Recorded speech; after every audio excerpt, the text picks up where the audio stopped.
En juillet, 137 personnes meurent dans les inondations du Texas. Quelques jours plus tôt, un site de données climatiques disparaît.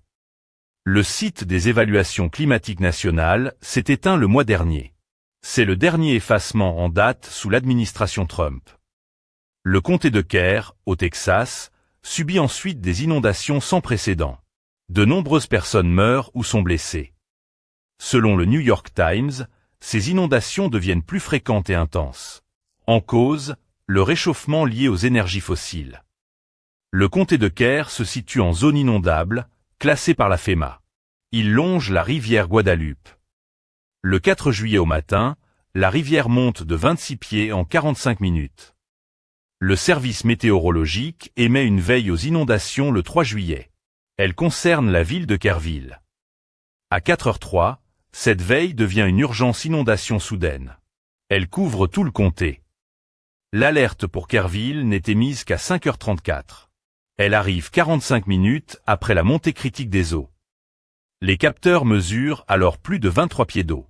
Le bilan atteint 137 morts, dont 35 enfants. La BBC évoque le terrain, là où la Guadeloupe rejoint un ruisseau. Vox pointe des failles de communication entre autorités. Une enquête de WeRed conclut que le service météorologique a fait son travail. La défaillance viendrait d'ailleurs. Plus tôt cette année, les archives nationales de sécurité ont documenté ces suppressions de données. La Maison-Blanche a retiré l'outil de justice climatique. Elle a supprimé des pages climat de l'EPA et du département d'État. D'autres rapports climatiques ont disparu des sites de la NOAA et de la NASA. Les évaluations climatiques détaillaient les effets du changement climatique aux États-Unis. Leur site, celui du programme USGCRP, est désormais hors ligne. Ce programme est pourtant mandaté par le Congrès. Son financement a été coupé en avril.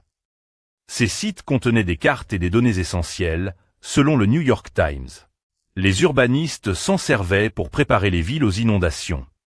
Le service météorologique reste fiable, selon E-News. Mais pour combien de temps, sous cette administration? N'oubliez pas de vous abonner pour suivre plus d'infos sur Dossier Noir. À bientôt.